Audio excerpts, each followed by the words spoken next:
Okay, let me do a little update. I turned my computer back on. I'm going to title this, I'll be in the light in a minute. I caught my Reddit hacker. Okay, so this is tonight, whatever the date is. At 5:30 today, earlier today, I don't know if hackers know that they can be located, and it's not difficult. But somebody kept typing in, trying to guess my password on Reddit, and it happened at 5:30 earlier today. And because they kept typing in different passwords, they sent me a notification and said, we had suspicious activity. That's why, for my Reddit friends that will see this in a few minutes, because I'll make this video just for that. That's why you saw me post all of the Reddit videos like the last 10 minutes. So I simply reset my password. But it also gives you a way that you can look at all of the IP addresses where exactly every house that has internet has an IP address. And it tells you on Reddit, look on the map and locate where the IP address is that's been trying to access your typing in fake passwords. And so you were caught. John, what will happen to me?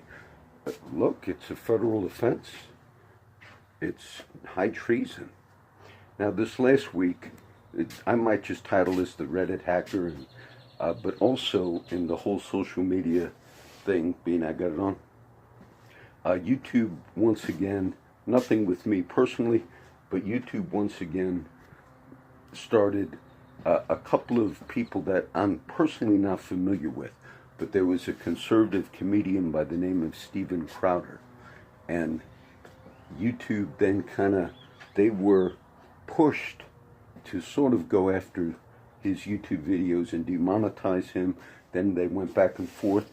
And it came also from a liberal left-leaning organization. Maybe it was called Vox. But they contacted YouTube to get the conservative off. You had, look, I didn't comment since I made it a few weeks, last week I made a video, like an update like this, and I said, I believe Google, if anybody just watches the documentary called Creepy Line, it's on Netflix, and some of the comments I made, how Google, I felt they were more criminal in some of the things they did. Our country went through a whole few years, still going through it, and particularly it was supposed to be based on the sincere desire to not have outsiders, Russia or whoever, interfere with the American elections. And if you look at just the aspect of what Google did, and the Creepy Line will show you how they did this, the documentary on Netflix, they indeed did manipulate the American electorate. They did it in ways where they presented themselves on Google searches. If you type in a political candidate, I gave the examples. I'm not a conservative, I'm not a liberal, okay? I'm a Christian, and so that causes me to be in between camps in that sense. But during if you Google things, just the example that I saw, if you typed in the words crooked and spelled Hillary, and this is not negative towards Democrats, on Google search, you had to spell the whole word crooked, the whole word Hillary, and then it never said crooked Hillary like Clinton. It then Google search said crooked Hillary and Bernie. Now they tested that on like 13 other search engines, different ones, Firefox and others. Every one of those other search engines through natural algorithm, because popular phraseology, you could have done the same thing about Trump, something that was negative. But Google search was the only one that when you started typing, it didn't bring up. Every other search engine just brought it up because that was a phrase that was highly used, like fake news. Now, there were things like that Google did because they felt they were sincere, but then the head of Google lied to Congress about manual manipulation of algorithms, both with YouTube owned by Google, ABC is the stock number for all that. So in essence, I felt they did do criminal stuff. The company itself. This is different than my hacker who was just caught tonight. The Reddit hacker. And so it was revealed in the news this last few days. The Justice Department is indeed notified Google. They're taking over. They're going to do like the criminal investigation on Google. They're going to let the FTC or Federal Communications Agency do Facebook, and so they felt like Google was more criminal in some of the things that they did. And the last week, a lot of that, and you know, it's interesting for people that invest, billions and billions were lost. I guess that was on a Monday when the stock market opened after it was revealed that these companies were all, big tech was really getting slammed this week by many investigations. And so overall, if I added them all together, it was a few $100 billion that were lost.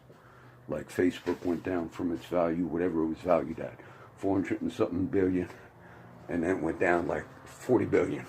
Believe it or not, I've often said, you know, it's possible that Google was just hacked the other day, YouTube.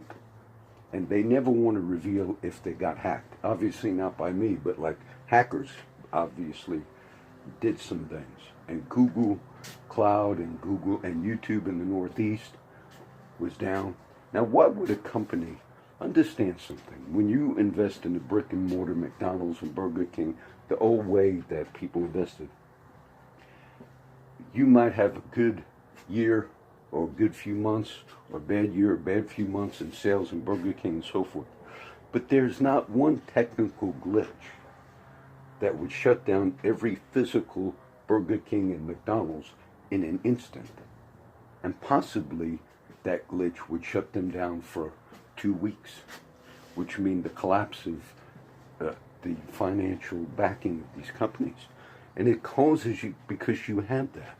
Facebook and all the things, it's just a website. Now, granted, out of Silicon Valley, they have a lot of people working to make sure they fight hackers and so forth, like I did tonight on my Reddit, simply a reset of the password.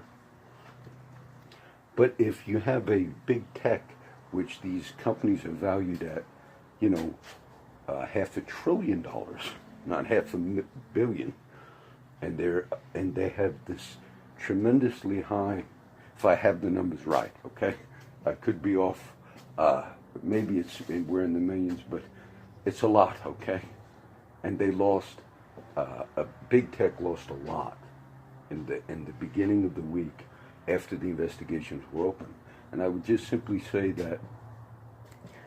that should cause all investors that invest in those companies that to question what I just said, that they might be profitable in many different ways, and I'm sure they are. But all it takes is like a hacker, because Google Cloud was down, and there was questions whether or not they hackers went after them. So I'll do this update because I'll title it, I Caught the Reddit Hacker. And it's very interesting because Reddit will give you the notifications. I changed the password a couple of times in the last 30 minutes. But it tells you the time, and then it'll give you the location of the city and the area where the suspicious activity was. Meaning you could track the IP address to any residence, no matter what computer you're using. You know, each residence has an IP address. So I caught the Reddit hacker tonight. It didn't, you know, it wasn't a big, Reddit's just one of all the many that we're on. So this was the little update. There were a few things about Russia, but I have it on. Russia test fired their hypersonic missile, which I think goes 12 times at the speed of sound. So it's a supersonic missile, which no other country, including the Western world, the United States, or anybody, has that capability. And the same day, this happened a few days ago, one of our planes, reconnaissance planes that was flying in international airspace by Russia, was 3 times approached in a dangerous manner, one of them by the Russian fighter jets. And out of the 3 approaches that the Russian fighter jet did, one of them was deemed real dangerous. Meaning Russia did kind of flex some muscle a little bit. And I told my friend the other day, talking about world issues and world affairs, if you followed the Venezuela story, the U.S. backed down, and to a degree, okay? I'm not blaming Trump, and I'm not saying we shouldn't have backed down, but we put it out there openly. The United States government put it out there openly that we were for the ousting of Maduro, and we're backing up the man that is opposing Mr. Nicolas Maduro, president of Venezuela. Russia landed, I said, a couple of high, long-range, nuclear-capable jets in Venezuela, and then they landed about 100 special ops troops, Russia and Venezuela, saying, we're going to be here, and the U.S., we're not for you. Now, I was not for the U.S. position to say that we should ever ramp things up to a war to depose one socialist president, Nicolas Maduro, for another. That I'm on the record of saying that would have been wrong to do. But at the same time, we made some public statements, and then the media didn't really show that in that one instance, Russia had won that little thing going on in Venezuela. China and Russia back Maduro, the U.S. backs the other guy. I forget the other guy's name. So they're real important world events. And as I speak on social media on this video, and at the same time speak on world events, that's the other thing that people I think are, China has the capability more so than Russia to do cyber warfare. But yet, all warfare, all future warfare is going to obviously include human people, okay? And human things that we understand. But because of the interconnectedness of things, sophisticated countries can dismantle a very powerful military. Our fighter planes were, I was visiting with Furman earlier today, and it's nice to see them, because this is right by the Naval Air Station Corpus, and they were doing their test routine flights. But the threat would be China, along with Russia, but China would have, and has great capability to do a massive cyber attack. And it's possible that some of these, it's possible they have the ability to do such a cyber attack that they could black out a country. Now, you might say we've had those things, yes, but those things would be done in preparation for other things, like a real nuclear type of a war going on. So these things fit together in the world that we live in. Okay? So that's it. That's the little update. I'm not sure the next teaching video will do, but we caught the Reddit hacker because Reddit has the ability on their site to go and see where it was coming from. And it started at about 5:30 today. Okay? God bless everybody.